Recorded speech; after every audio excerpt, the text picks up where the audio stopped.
እስቲ አንድ ጥያቄን ልጠይቃችሁ። የቆዳ መድረቅ፣ የብጉር መውጣት ወይስ ያለ ዕድሜ የፊት መጨማደድ የትኛው ነው ያስቸገራችሁ? መልሳችሁን በኮመንት ላይ አስፍሩልኝ። ቆዳችሁ ከውስጥ ሆኖ አንድ በጣም አስፈላጊ ነገር ሊነግራችሁ እየሞከረ እንደሆነ ታውቃላችሁ? እናም እውነታው ግን የተወሰኑ ምግቦች ቆዳችሁ ራሱን እንዲጠግን፣ በእርጥበት እንዲቆይ፣ ብግነት ወይም ደግሞ ኢንፍላሜሽንን እንዲዋጋ እናም የእርጅና ምልክቶችን እንኳን እንዲያዘገይ በሚረዱ አልሚ ምግቦች የተሞሉ ናቸው። ዛሬ በሳይንስ የተደገፉ በ30 ቀናት ውስጥ ቆዳችሁን ለማሻሻል የሚረዱ 5 ኃይለኛ ምግቦችን እነግራችኋለሁኝ።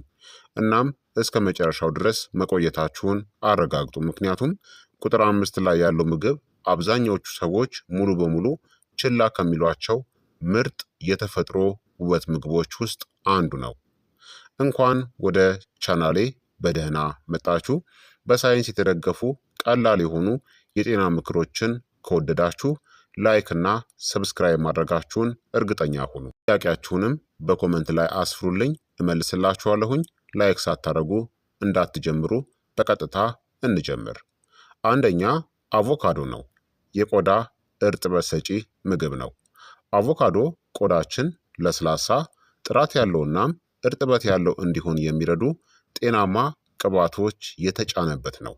የቆዳችን ህዋሳት መከላከያ መሰናክላቸውን ለመጠበቅ ጤናማ ቅባቶች ያስፈልጋቸዋል። ያለ እነሱ በቂ አቅርቦት ቆዳ ሊደርቅ፣ ሊላጥናም ሊቆጣም ይችላል። አቮካዶ በተጨማሪም በእነዚህ የበለጸገ ነው። በቫይታሚን ኤ፣ በቫይታሚን ሲ እና በአንቲ ኦክሲዳንቶች። እነዚህ አልሚ ምግቦች ቆዳን በፀሐይ ብርሃን፣ በብክለትና በእርጅና ምክንያት ከሚመጡ ጉዳቶች ለመጠበቅ ይረዳሉ። አንዳንድ ጥናቶችም እንደሚያመለክቱት ብዙ ጤናማ ቅባቶችን የሚመገቡ ሰዎች የበለጠ የመለጠጥ ባህሪ ያለውናም ወጣት የሚመስል ቆዳን የመያዝ ዝንባሌ ያላቸው። በቀን ግማሽ አቮካዶን ተመገቡ። ከጥቂት ሳምንታት በኋላ ብዙ ሰዎች ቆዳቸው ያነሰ የደረቀ እናም የበለጠ አንጸባራቂ ሆኖም ይታያቸዋል። ሁለተኛ የስብ ይዘት ያላቸው አሳዎች ናቸው። የጸረ መጨማደድ ምግብ ናቸው። እንደ ሳልመን፣ ሰርዲን እናም ማካሬል ያሉ አሶች በኦሜጋ ስሪ ፋቲ አሲድ የበለጸጉ ናቸው። ኦሜጋ ስሪዎች በሰውነት ውስጥ ያለውን ብግነትን ለመቀነስም ይረዳሉ። እናም ብግነት ደግሞ ከነዚህ ትልቁ የተደበቀ መንስኤዎች ውስጥ አንዱ ነው።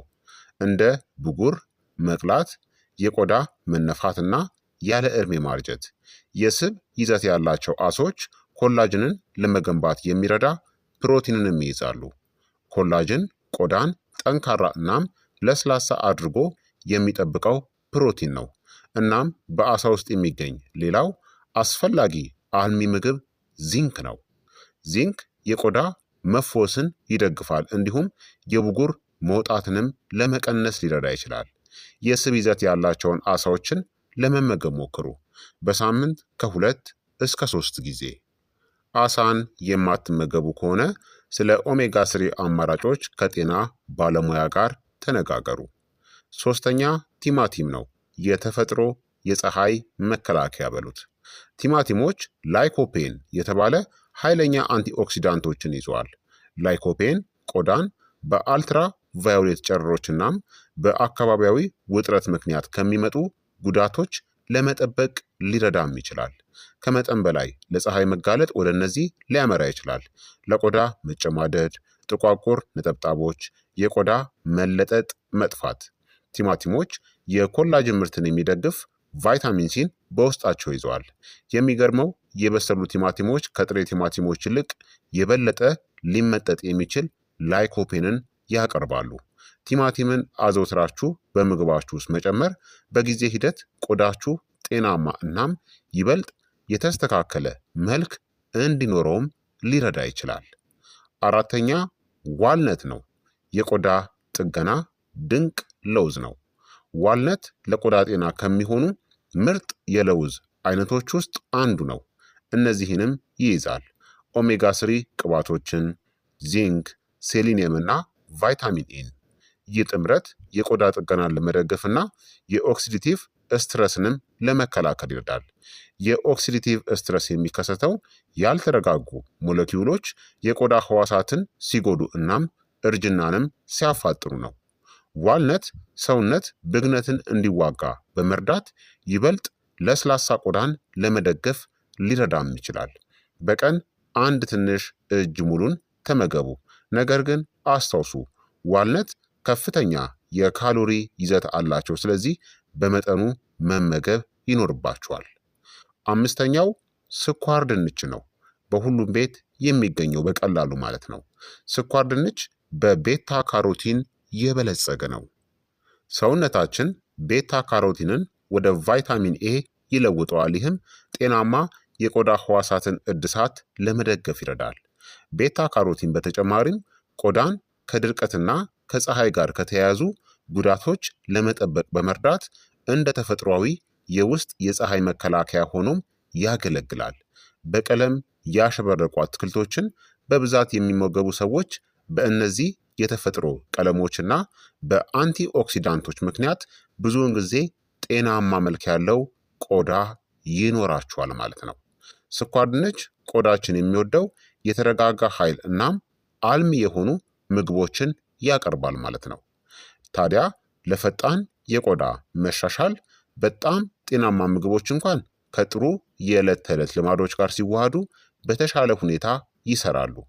ስለዚህ ለበለጠ ጤናማ ቆዳ በቂ ውሃን ጠጡ፣ ከ7 እስከ 9 ሰዓታት ተኙ፣ ከመጠን በላይ ስኳርን ቀንሱ፣ ማጨስን አስወግዱ፣ ውጥረት ወይም ደግሞ ጭንቀትን ተቆጣጠሩ፣ አዘውትራችሁ የፀሐይ መከላከያ ክሬም ወይም ደግሞ ሰን ስክሪንን መቀባታችሁን እንዳትዘነጉ። አስታውሱ፣ ቆዳችሁ ራሱን የሚያድሰው በዝግታ ነው። ስለዚህ ወጥነት ወይም አዘውትሮ ማድረግ የበለጠ አስፈላጊ ነው። ቆንጆ ቆዳ እንዲኖራችሁ እንደነዚህ ያሉ ምግቦችን መጨመር አስፈላጊ ነው። እንደ አቮካዶ፣ የስብ ይዘት ያላቸው አሳዎችን፣ ቲማቲም፣ ዋልነት፣ ስኳር ድንችን። በጥቂት ሳምንታት ውስጥ ቆዳችሁ ጤናማ፣ ለስላሳ እናም የበለጠ አንጸባራቂ እንዲሆን ይረዳዋል ማለት ነው።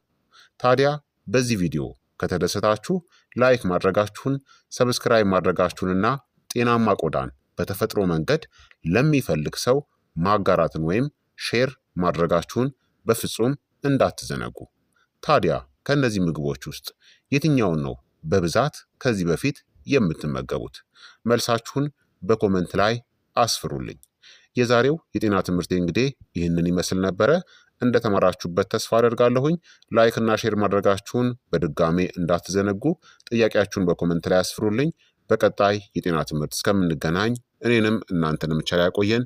መልካም ጊዜ፣ መልካም ቆይታ። ቻው ቻው።